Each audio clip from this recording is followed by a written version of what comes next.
The story begins on a dark, rainy night. A creepy-looking bus driver steps onto his empty bus. But when he checks the rearview mirror, the seats are suddenly full of silent passengers. One of them is a blonde woman named Molly, staring at her bloody hands in shock. Then the scene changes. A man is on the phone, getting ready for a job interview at a finance company. But before we learn more, the story takes us back 5 years. Molly, her husband Leon, and their daughter Katja are moving into a house in the countryside. Molly doesn't want to leave the city. She loves it there. But Leon explains they don't have enough money to stay, and maybe they can return one day. Soon after moving in, their new neighbors, the Kloppen family, come to greet them. They bring along their black cat and seem unusually interested in Molly's dog, Bolt. Molly thinks the neighbors are strange, but Leon and Katja say they're just being nice. The next day, many people from the village show up to help clean the house and garden. During a meal together, Molly notices that everyone seems to love and care for their pets a lot, maybe a little too much. Later, while jogging in the forest, Molly hears Mrs. Kloppen talking to someone about preparing her cat for months. Molly hides and watches as Mrs. Kloppen takes the cat to a large rock and kills it. Molly is terrified and tries to leave, but the women catch her and take her to their house. There, they tell her the village was built on the ruins of an old Viking town. In the past, people sacrificed animals, or even humans, on the stone for good luck. One man killed his sick dog there, and days later, he won the lottery.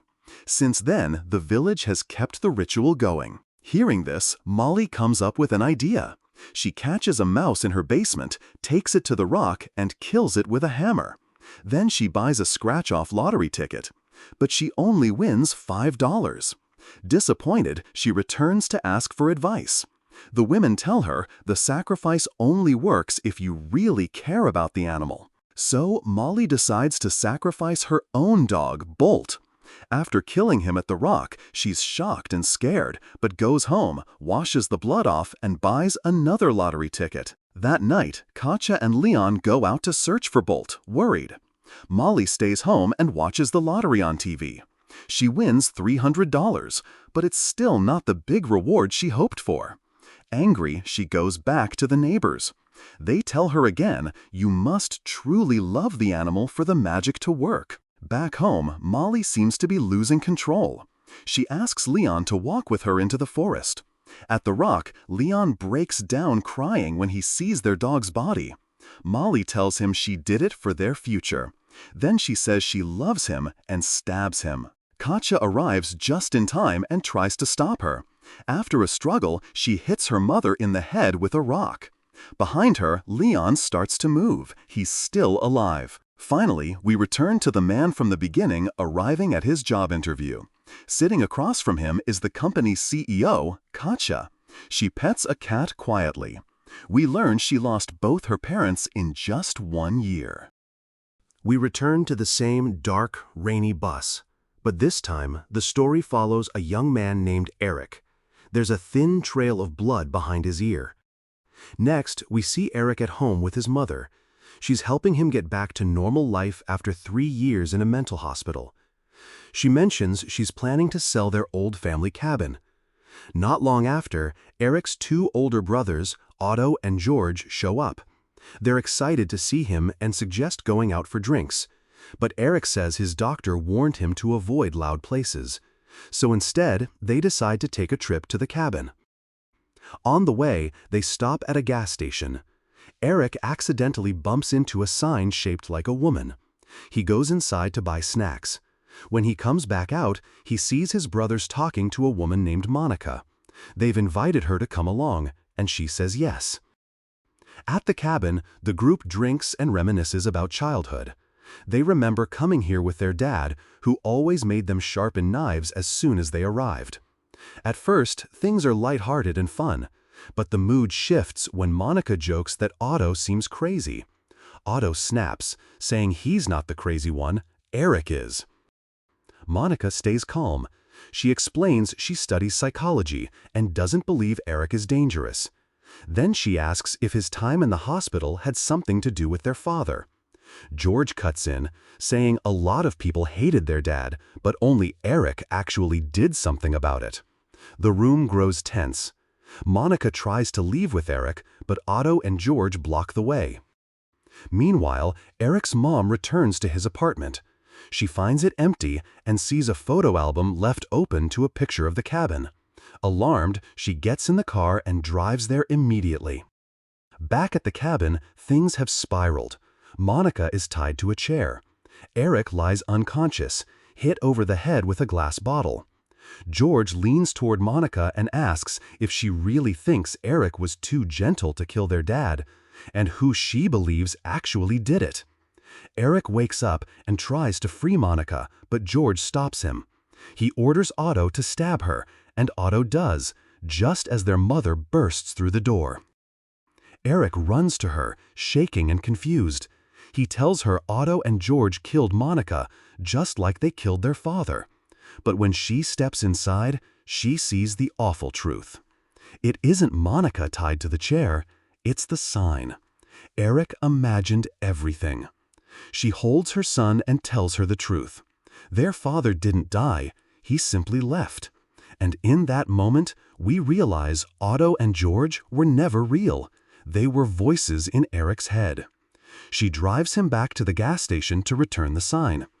As she steps inside, Eric sees Otto and George again, who egg him on to burn a girl who is filling her car. He smiles at them, and this time, he does it.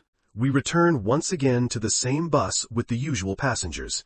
But this time, the spotlight is on Olivia, typing on her laptop with its bloody keyboard. One morning, she wakes up next to her boyfriend Marcus. When he gets a text from his mom inviting them to dinner, Olivia confesses she feels like his mother doesn't like her. Marcus smiles and tells her, "You're the sweetest girl in the world." Olivia's life seems perfect: a loving boyfriend, friendly flatmates, rich parents. She even drives to her writing class in a Porsche they gifted her. At class, she meets Alex, a quiet, middle-aged man who compliments her car. Inside, the teacher shares a lesson. When your characters have it too good, throw some dirt in. When they're at their worst, give them some light. Back home, Olivia overhears her housemates trash-talking her. They call her rude and annoying. Then it gets darker. They're planning a weekend camping trip to kill her in the woods. Terrified, she tries to run. But when they catch her at the door, they act like everything's normal and casually invite her to the picnic. Now, paranoid, Olivia sees one of them holding a knife. She panics, throws boiling water at them, and runs. Marcus chases after her, trying to calm her down. But when he grabs her, she stabs him in the face with her keys. She flags down a passing car, and it's Alex. She jumps in and tells him everything. He drives her to the police station, but while they wait, her housemates walk in, carrying knives. Panicked, Olivia bolts and trips. At the exact same time, Alex is in his car, typing on his laptop. In her bag, Olivia finds a stack of pages she accidentally took from Alex. As she reads them, she realizes something terrifying. Everything he writes about her comes true. Seeking revenge, she writes about him instead. She types that his laptop turns into a monster and bites off his finger. And it happens. Olivia confronts him. Alex explains he meant to give her a happy ending, and that he actually adores her. Olivia suggests they go to a sushi restaurant to restart the story. There, Alex reveals another secret. His wife is their writing teacher. He joined the class to learn from her. Then, Olivia notices something strange. The samurai swords that were on display are missing. She turns and sees Marcus holding one. He stabs Alex without warning. Then he looks at his mother, the teacher, who gives him a silent nod. Kill Olivia too. Suddenly, the story shifts to another woman, Annalise. She looks like the teacher, but older.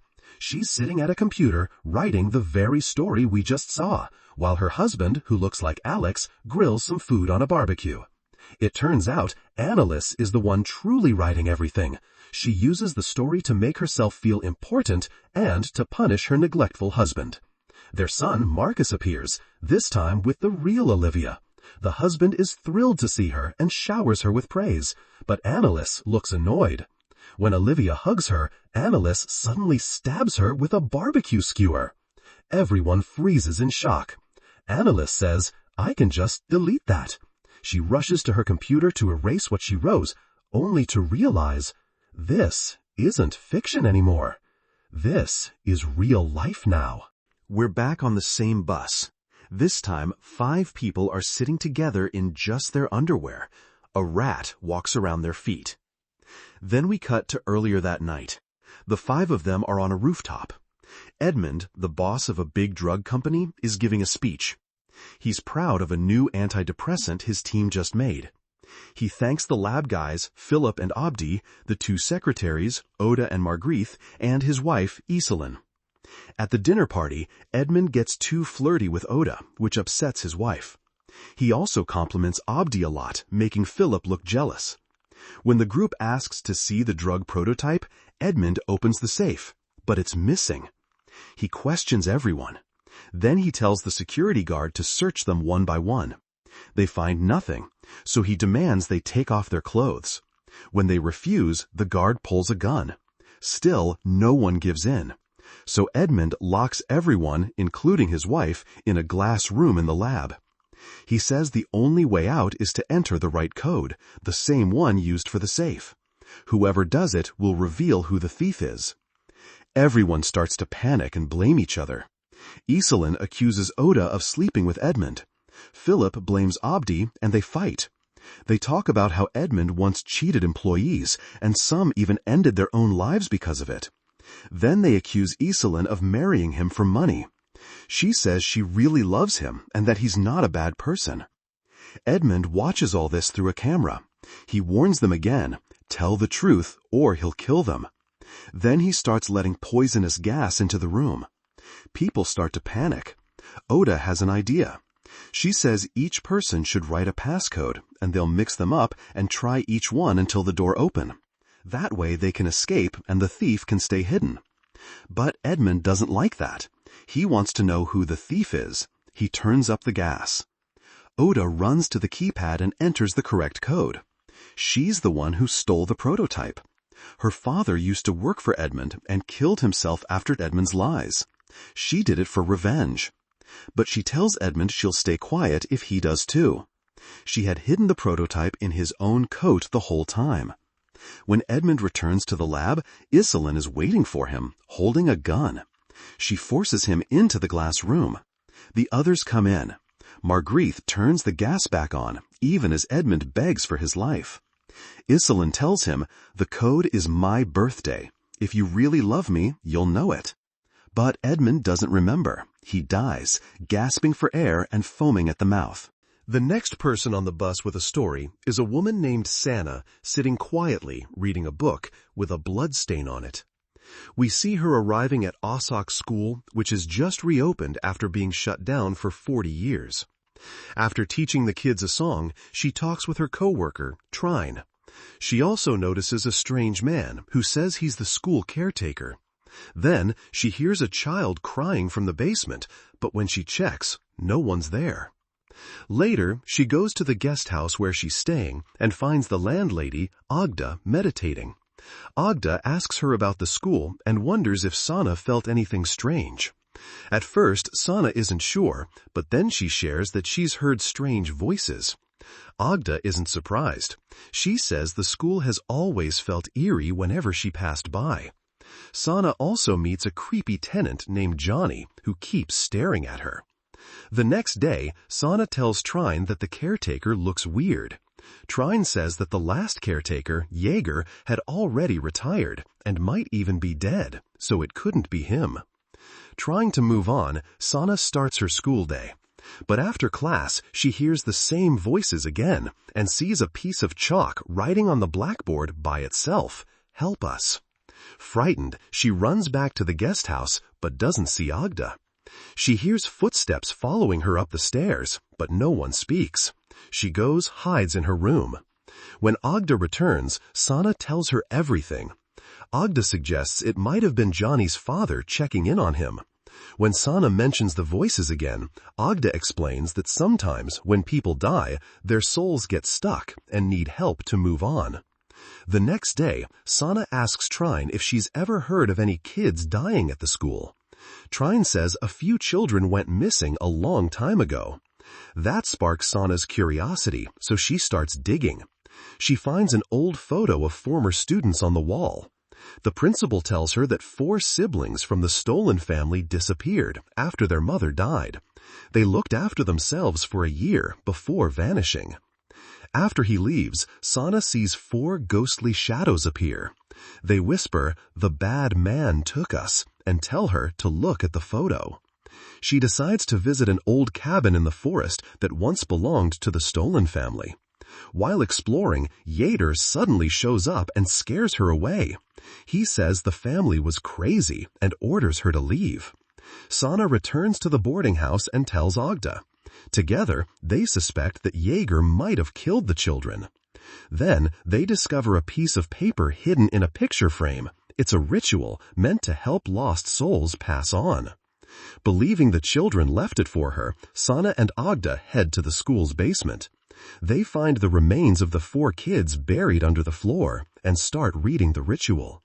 The lights flicker and the children's spirits appear to thank Sana. But then Jaeger shows up. He reveals the truth. The children were Satan's offspring. They did horrible things to his son Johnny. Sana is horrified. She turns around, and the kids' faces have transformed into demons. With sharp teeth, they lunge at Sana and Agda.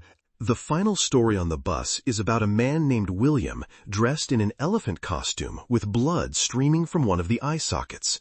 The scene then flashes back to earlier, showing William getting ready in his costume and heading to an office party where all the guests are dressed as animals. 2 co-workers, Paul and Kristen, meet at the party and quickly hit it off. Their boss, Steinar, gives a speech about the team's performance and briefly mentions their colleague Martha, who is currently in a coma. He then invites Helene and William to say a few words about their co-workers. As they begin to talk about Martha's accident, Steinar abruptly cuts them off and prevents them from going into further detail. Later, after receiving drink vouchers from Helene, Paul tells Kristen that Martha had been alone with William and Helene when she fell from the balcony. Kristen finds this suspicious. Suddenly, William shows up and tries to make them kiss, creating an awkward moment. Afterward, they return to the party and continue discussing the strange circumstances of the accident. They also notice that William and Helene are acting very inappropriately, even though they are colleagues and William is married. Kristen and Paul later discover that Martha had been bullied at the office. Just 2 days before her fall, someone had circulated a cruel meme comparing her to Gollum from The Lord of the Rings. When they bring this up with another coworker, she tells them she believes upper management tried to bury the incident as quickly as possible. Convinced that Helene and William were behind the meme, Kristen and Paul confront Helene, who doesn't deny it. When pressed about the night of the accident, Helene admits that Martha had been in love with William. That night, Martha ran toward them in a distressed state. Helene and William instinctively jumped out of the way, causing Martha to fall over the railing. As the party continues, Kristen and Paul keep digging for the truth about Martha. Meanwhile, William and Helene sneak off to the copy room. Suddenly, a manager discovers William's body covered in blood inside a toilet stall. He rushes back to announce William's death to the guests. The scene shifts to the copy room, where it's revealed that Martha, wearing the elephant costume, has killed William. The episode ends with Kristen holding the key to the locked copy room, but instead of helping Helene, she decides to leave her there. Thank you for watching. Subscribe and like for more videos like this.